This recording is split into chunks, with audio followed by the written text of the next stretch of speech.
This is our session exploring the implementation of strategies for ethics integration.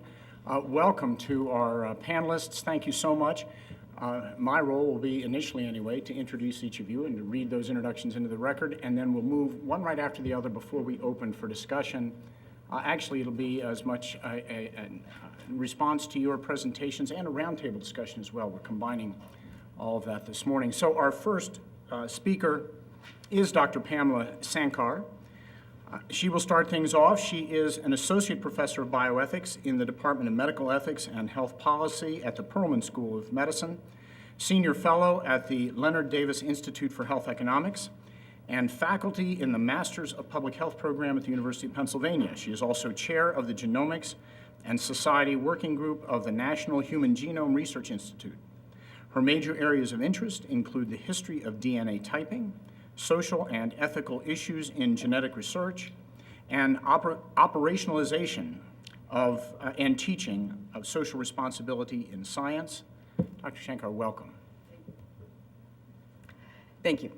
It's an honor to be here. I look forward to the discussion and hearing from my colleagues. I think this is a very timely and very exciting topic for me to be part of this conversation. I've been asked today to speak briefly about the origins of ELSI, the ELSI program in NHGRI, and some of the early history and some of the early attempts that they made for dealing with these issues within the genomics world.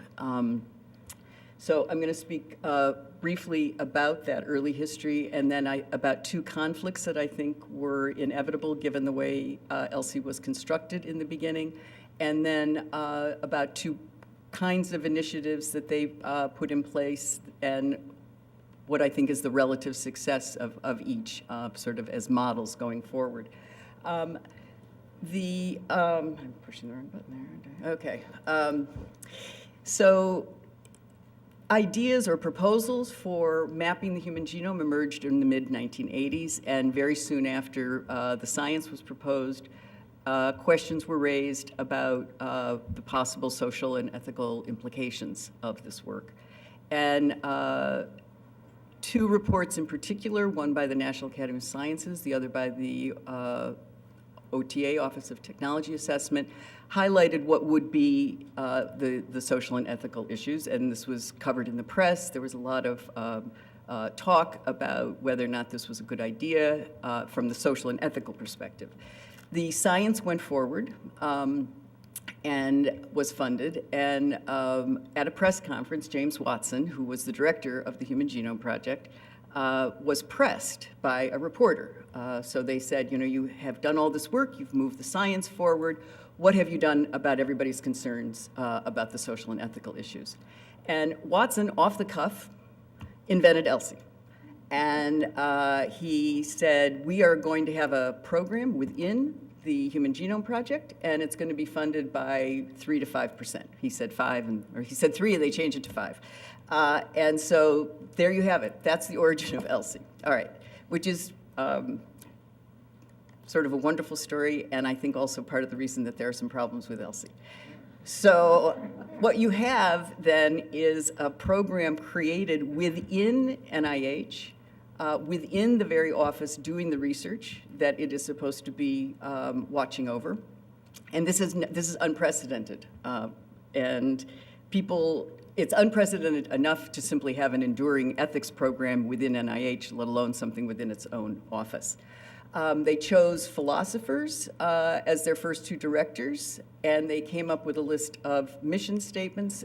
In the mission statement, they came up with a list of research areas that they would look at, and they included topics like individual psychological responses to knowledge of genetic variation, uses and misuses of genetics in the past, conceptual and philosophical implications of the human genome.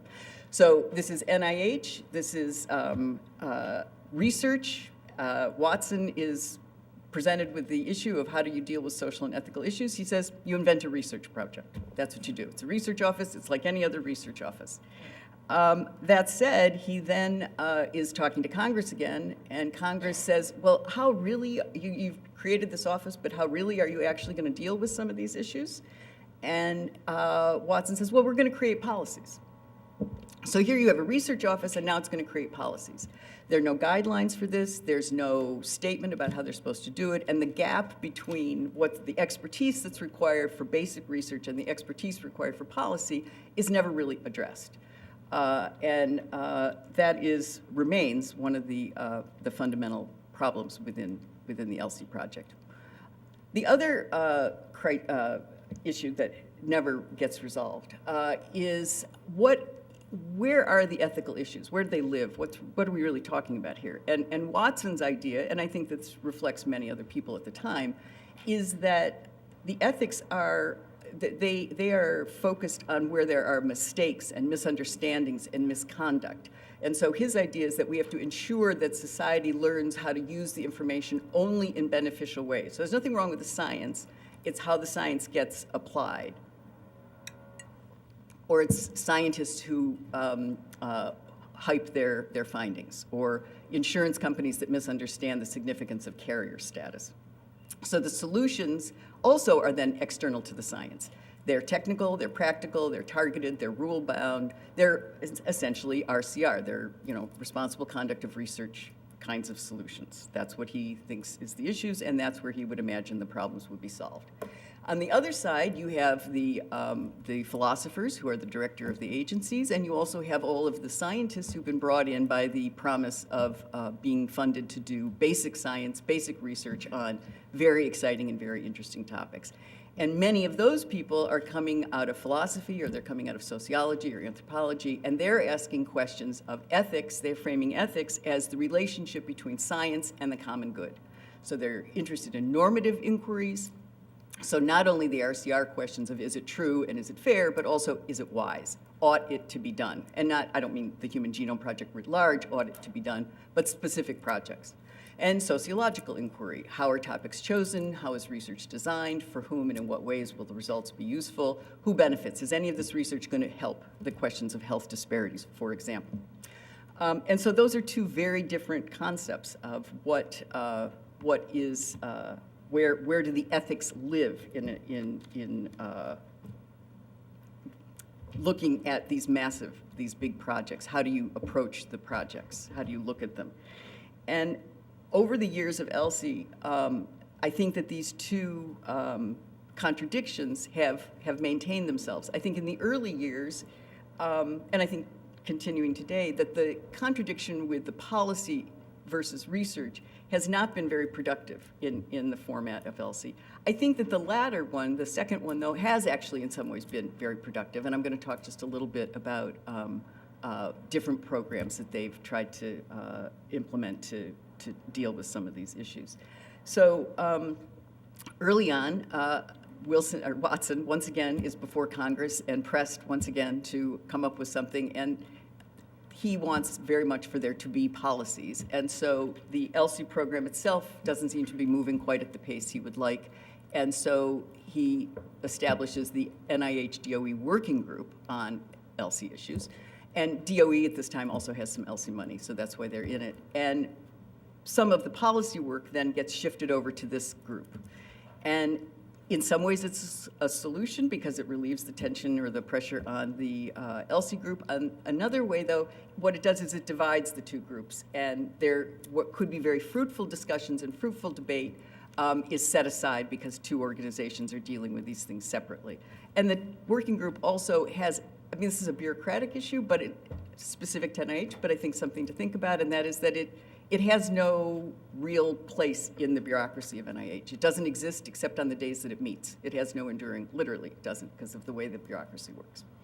So that, I think, didn't work terribly well. I think the other thing that they tried early on were research consortia, which they still have, and I think these were brilliant. I think these are fantastic. So they bring all of the grantees together who have proposed topics on similar issues and put them in a room together twice a year, and they bring the scientists in as well who are working on those same topics. And sometimes now, in fact, they have to apply together on projects. When I was on them in the early years, you didn't apply together, but you were in these consortia together. And I was on one about race and genomics, and they were fora where people had to learn to talk to each other. They had to sort out what words meant. They had to sort out where their priorities were, what their assumptions were.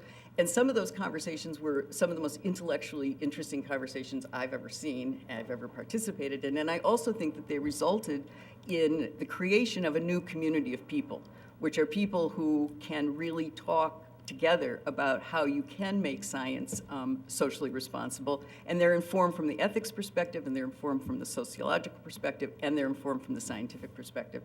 So I think that in the early years, Elsie gave us some very good models that we could look to going forward. And I think that the policy versus research issue is something that it would be nice if there would be a way to deal with that better. But I think the conflict that happens when you bring people together who have very different ideas of what is ethics is actually very productive. And I think it makes both sides think harder about what they want and what they mean. So I will close there. Thank you. Very good. Thank you.